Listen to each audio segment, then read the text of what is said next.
देखिए, ये गर्मी का सीज़न शुरू हो गया है और आप लोग जानते हैं कि गर्मियों के सीज़न में लोगों को पानी की प्यास लगती है, सलाद की बहुत आवश्यकता होती है। तो आप लोगों को इस समय पर इस बात का ध्यान रखना है कि हम सबसे कम पैसे में किस प्रकार का बिज़नेस करें, जो हमको उधारी भी ना हो, शाम को पैसे भी मिल जाएँ और डेली का डेली हमारा पैसा हमारी जेब में आता रहे और हमारा बिज़नेस स्टार्ट हो जाए। तो मैं क्या करूँ, मैं आप लोगों के लिए जो बिज़नेस आइडिया लेके आया हूँ, ये उन लोगों के लिए है। देखिए, पहली बात तो हमारी समझ लीजिए कि आप लोगों को अगर शर्म नहीं आती है, तभी इस वीडियो को देखना, क्योंकि जो लोग शर्म करते हैं, वो बिज़नेस नहीं कर पाते हैं। तो हमारी बात को आप लोग ये समझिए कि हम आपको बताने वाले हैं, कैसे करना है, क्या करना है, मैं पूरी बात समझाऊँगा इस बिज़नेस में। और इस बिज़नेस में मैं आपको बताऊँगा कि गर्मियों में खीरा और ककड़ी का बिज़नेस कैसे करें। तो चलिए मैं पहले आपको बताता हूँ ककड़ी का काम कैसे करना है।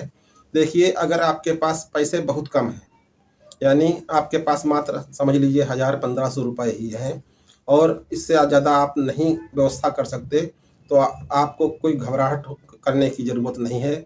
आपको क्या करना है कि आप अपने पास की मंडी में जाना है। ज़्यादातर मंडियाँ सुबह-सुबह ही लगती हैं, तो आपको पहले से तैयारी कर लेनी है और सुबह मंडी में पहुँचकर पहले पूरी मंडी का हाल-चाल लेना है, समझना है कि कैसे मिल रहा है। और उसके पहले अगर आप कोशिश करके ये काम कर लेंगे कि जहाँ पर आपको बेचना है, उस स्थान का चुनाव कर लीजिए। अब चुनाव कैसे करना है आपको, देखा होगा आपने कि जैसे आपका गाँव है, वहाँ से 2 किलोमीटर, 3 किलोमीटर या हो सकता है आपके गाँव में ही कोई ऐसा चौराहा हो, यानी रोड साइड हो, जहाँ पे आवागमन ज़्यादा हो। लोग वहाँ पर रुकते भी हों, आपको ऐसे जगह का चुनाव करना है। चूँकि आपके पास पैसे कम हैं और गाँव में रहते हो, तो वहाँ पे आपको पता होगा कि इसको ठेला बोला जाता है, जिसपे शहर में आपने देखा होगा कि लोग उस पे रख के ककड़ी वगैरह बेचते हैं। तो आपके पास व्यवस्था नहीं होगी, वहाँ पे किराए पर भी नहीं मिलता है। अगर आपके पास मिल जाता है किसी का, गाँव में लोग वैसे दे देते हैं कभी-कभी कुछ दिनों के लिए। अगर मिल जाता है तो आप उस पर रख के अपना व्यवस्था पहले से कर लीजिए। ज़्यादा कुछ ज़रूरत नहीं है आपको, ज़रा-सा नमक, यानी 1 पैकेट नमक काला वाला और 1 चाकू और एक, अगर आपके पास व्यवस्था हो तो रेड कलर की रेक्सीन, और नहीं है तो आप जूट वाली बोरी होती है, उसको बिछा के नीचे से रख लीजिए, 1 बाल्टी और 1 जग पानी के लिए। इतनी व्यवस्था की ज़रूरत पड़ती है। और अगर ठेला आपको नहीं मिलता है, गाँव में रहते हो, ठेला आपको नहीं मिलता है, तो छोटी-सी टेबल एक कहीं से व्यवस्था कर लीजिए। अगर वो भी नहीं हो पाता है, तो आप ज़मीन पर ही अपना बिछा के, जो दुकान वाले बिछाते हैं, उस तरीके की एक मैट समझ लीजिए, चटाई समझ लीजिए, जो भी समझ लीजिए, बिछा के ऊपर से वहाँ पे दुकान रोड साइड में लगा सकते हैं। थोड़ी छाया होगी तो अच्छा रहेगा, अगर छाया नहीं है तो कोई कपड़ा-वपड़ा बाँध के वहाँ पे बैठ सकते हैं। शर्म नहीं करना है आपको। देखिए, इस समय क्या है कि इस समय देखिए लखनऊ का रेट तो ये है कि ₹20 की 4 दे रहे हैं यहाँ पे मार्केट में, लेकिन अगर नमक-वमक लगा के आप कायदे से देंगे, तो आप अच्छे पैसे कमा पाएँगे।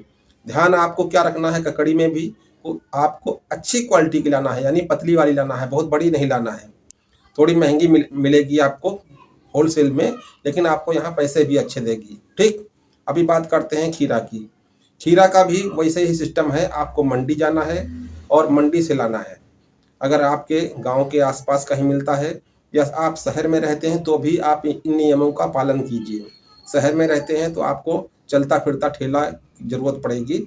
अगर कहीं सिटी से थोड़ा आउटर हैं, तो आप वहाँ पे स्टॉल भी लगा सकते हैं, एक जगह बैठ सकते हैं।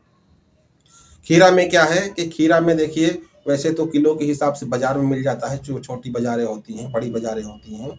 लेकिन मंडी से लेके आएँगे और अपना किसी ठेले पे स्टॉल लगा के, वैक्सीन लगा के, बिल्कुल सजा के, पानी रख के, बिल्कुल धूली मक्खी वगैरह नहीं, गंदगी नहीं होनी चाहिए। और उसको आप छील के, काट के, इस तरीके से चटनी के साथ या नमक के साथ, जो आप पीस के नमक बढ़िया तैयार करेंगे, उसके साथ आप देंगे, ज़ाहिर-सी बात आपके कस्टमर अच्छे आएँगे और आपको पैसे भी मिलेंगे। पैसे आपको ज़्यादा नहीं खर्च करने हैं, 1000-1500 में शहर में भी हो जाएगा, गाँव में भी हो जाएगा। और हमको विश्वास है कि अगर पहले से आप पहले दिन से तैयारी करेंगे, सही ढंग से काम करेंगे, तो शाम तक आपकी जेब में पैसे पूरे आ जाएँगे। देखिए, इस बिज़नेस में क्या होता है कि कोई उधारी की संभावना नहीं होती है। जो भी पैसा मिलता है, नकद मिलता है और शाम को आप अपने घर आइए और कुछ पैसे अपने घर में दीजिए खर्चे के लिए और बाकी का पैसा ले जाके मंडी से फिर माल ले आइए। तो ये 3-4 महीने 5 महीने जब तक ये सीजन चलेगा, वैसे तो नवरात्रि तक चलता है, अगली वाली 6 महीने चलता है लगभग, तब तक आप इस खीरे के काम को कर सकते हैं। आप विश्वास करेंगे कि आप किसी की मजदूरी करने से अच्छे रहेंगे। और आप शर्म अगर आपको आती है तो थोड़ा ये कर सकते हैं कि अपने घर से थोड़ा और हट जाइए थोड़ी दूर। देखिए 10 किलोमीटर 15 किलोमीटर थोड़ा हट के जाएंगे ना तो वहाँ आपको वैसे पहचानता नहीं है। आप चाहें तो ऐसा भी कर सकते हैं। मैंने आपको कई जगह पे बताया है पिछले वीडियो में, वैसे मैं ब्रेक किया बीच में, लेकिन फिर से समझाऊंगा कि आपको अपनी शर्म को कैसे हटाना है। और इसमें सफल हो गए तो धीरे धीरे पैसा इकट्ठा कीजिए और फिर आगे चल के अपना बिजनेस और बड़ा कर लेंगे। आपको इसमें हमारे बिजनेस के बताने में सबसे बड़ी जो बाधा है शर्म की है वो दूर होगी। आप अपने घर में रहकर काम कर पाएंगे, अपने मम्मी पापा की सेवा कर पाएंगे और अगर थोड़ी सी ज़मीन है आपके पास तो उसको भी देख पाएंगे। इस तरीके से आप डबल काम 3 काम अपने घर परिवार को देखते हुए कर पाएंगे। और जिस दिन इच्छा नहीं हुई तो नहीं करेंगे, कोई बात नहीं है, इसमें कुछ नुकसान होने की संभावना नहीं है। आप लोग करके देखिए और अपना भविष्य संवारिए। हमारा ये वीडियो आप लोगों को अच्छा लगा हो तो प्लीज़ कम से कम 2 लोगों को शेयर अवश्य कीजिएगा। अगर हमारे वीडियो को आप नहीं शेयर कर सकते तो कम से कम अपने जानने वालों को अपने मुंह से बता के एडवाइस दे सकते हैं कि आप ये बिजनेस कर लीजिए, जिसको ज़रूरत हो उनको। इस तरीके से आप देश की सेवा भी करेंगे और लोगों की बेरोजगारी को दूर करने में भी सहयोग करेंगे हमारा। आशा है कि हमारी ये वीडियो पसंद आई होगी। अगर पसंद आई हो तो प्लीज़ हमारे चैनल को सब्सक्राइब भी कर लेना और लाइक करके एक प्यारा सा कमेंट भी बताना और हमको अपना सुझाव भी देना। जय हिंद।